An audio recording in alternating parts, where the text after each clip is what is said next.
Hello friends, कैसे हैं आप सब। स्वागत है आपको यूपीएससी एट होम प्रविष्या के यूट्यूब प्लेटफॉर्म पे। हम जो यूपीएससी एंड यूपीपीसीएस की मेंस आंसर राइटिंग कर रहे हैं, जिसमें हमारा टारगेट है डेली 5 क्वेश्चन की आंसर राइटिंग करने का। उसी सीरीज़ में हमारा ये क्वेश्चन नंबर है 177। क्वेश्चन पेपर है जीएस पेपर 1। तो अभी तक हमने इस सीरीज़ से जीएस पेपर 1 से ही हमने 176 क्वेश्चन कंप्लीट कर लिए हैं। हमारे जीएस पेपर 1, 2, 3, 4, 5, 6 सभी में हमारे 100+ क्वेश्चन कंप्लीट हो गए हैं। तो जिसने नहीं देखा है हमारे प्लेलिस्ट में जाकर देख सकते हैं। जिस किसी ने भी जो है पीडीएफ जिस किसी ने पीडीएफ अभी तक नहीं लिया है, तो वो हमारे टेलीग्राम हैंडल प्रविष्या के ऊपर कांटेक्ट करके पीडीएफ को प्राप्त कर सकते हैं। पीडीएफ का बेनिफिट आपको क्या होगा कि आपको रिवीजन में कोई प्रॉब्लम नहीं होगी। इसी के साथ ही आप लोग सिलेबस ज़रूर देखते रहिए, क्योंकि जब आप सिलेबस देखेंगे तब आपको पता चलेगा कि ये जो सीरीज़ है वो कितनी इंपॉर्टेंट है। और ना केवल इस सीरीज़ के बारे में पता चलेगा, बल्कि आपको जो है आपको सिलेबस देखने से आपका ये रहेगा कि जब आप करंट पढ़ रहे होंगे तो आपको पता चलेगा कि कौन-सा जो है पॉइंट हम पेपर में अपने, जब हमारा मेंस का पेपर होगा तो हम कौन से पॉइंट को कहाँ पर जो है ऐड कर सकते हैं। तो हमारा क्वेश्चन है जीएस पेपर 1 से 177 क्वेश्चन। गुप्तकालीन भारतीय कला और संस्कृति के प्रमुख आयामों को स्पष्ट कीजिए।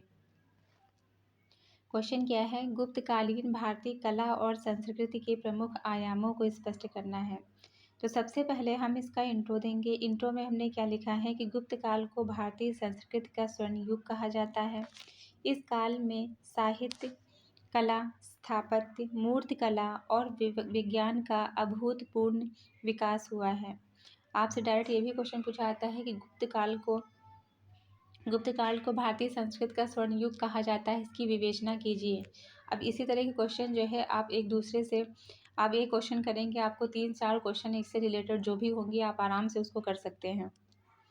तो हम सबसे पहले इंट्रो देंगे। इंट्रो में हमने क्या बताया था कि गुप्त काल को भारतीय संस्कृत का स्वर्ण युग कहा जाता है। इस काल में साहित्य, कला, स्थापत्य, मूर्तिकला और विज्ञान का अभूतपूर्व विकास हुआ है। इसके प्रमुख आयाम क्या हैं, उनको हम एक-एक करके देखेंगे। पहला है साहित्य एवं भाषा। संस्कृत साहित्य का उत्कर्ष, कालिदास, विशाख दत्त, शूद्रक जैसे महान कवि।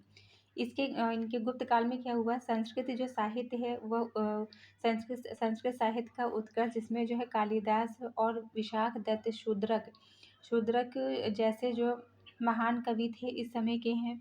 अभिज्ञान, शाकुंतलम, मृच्छकटिकम जैसी कृतियाँ इनकी संस्कृत राजभाषा बनी हैं। नेक्स्ट क्या है, धर्म एवं दर्शन। गुप्त काल में वैष्णव, शैव, बुद्ध धर्म का संरक्षण। दूसरा है नालंदा विश्वविद्यालय का विकास हुआ है। इस काल में पुराणों का संकलन हुआ है। नेक्स्ट है मूर्तिकला एवं स्थापत्य। बुद्धि और बोधित्व की उत्कृष्ट प्रतिमाएं इस काल से संबंधित हैं। गुप्तकालीन मंदिर। गुप्त कला की विशेषता, सरलता, माधुर्य और आध्यात्मिकता। नेक्स्ट क्या है, विज्ञान और गणित। आर्यभट्ट, बारहमिहिर जैसे वैज्ञानिक शून्य और दशमलव की अवधारणा, ज्योतिष और खगोल विज्ञान में प्रगति। नेक्स्ट है संगीत और नृत्य।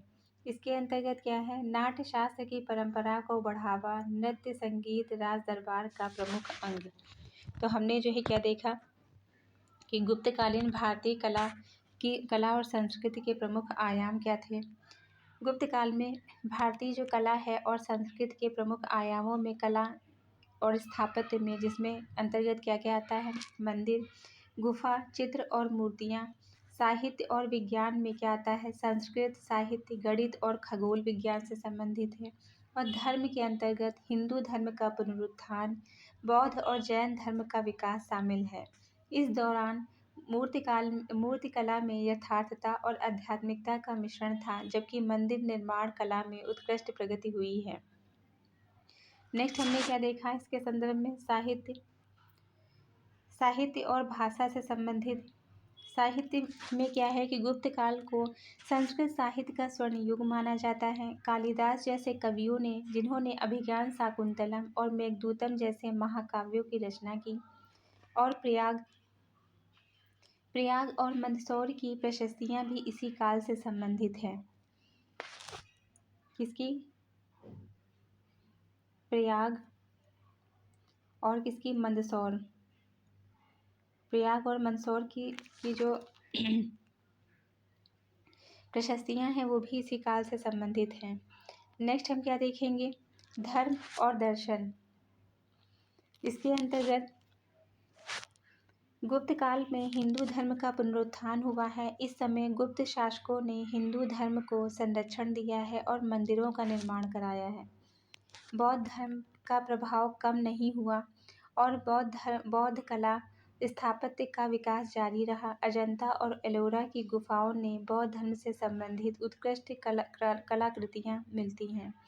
जैन धर्म भी इस काल में प्रचलित रहा है। इसका प्रभाव भी कला और साहित्य में देखने को मिला है। नेक्स्ट हमने क्या देखा, मूर्तिकला और स्थापत्य। मूर्तिकला का विकास मथुरा, सारनाथ और पाटलिपुत्र जैसे केंद्रों में हुआ है। इन मूर्तियों में भद्रता, शालीनता और आध्यात्मिकता का भाव स्पष्ट होता है। बुद्ध की मूर्तियों में शांति और दिव्यता का आभास होता है, जबकि हिंदू देवी देवताओं की मूर्तियों में भव्यता और गरिमा होती है। नेक्स्ट है विज्ञान और गणित। गणित और खगोल विज्ञान में महत्वपूर्ण प्रगति हुई है। आर्यभट्ट ने आर्यभट्टीय ग्रंथ की रचना की है, जिसमें शून्य और स्थान मान की अवधारणाओं का वर्णन है।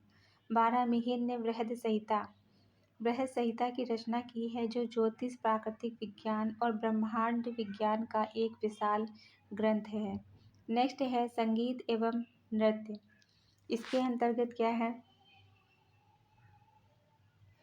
इसके अंतर्गत यह नाट्य शास्त्र की परंपरा को बढ़ावा देता है। नृत्य संगीत राज दरबार का प्रमुख अंग है। तो ये हमारा जो है क्वेश्चन का मेन बॉडी का पार्ट कंप्लीट होता है, जिसको हमें पूरा डिटेल में बता दिया।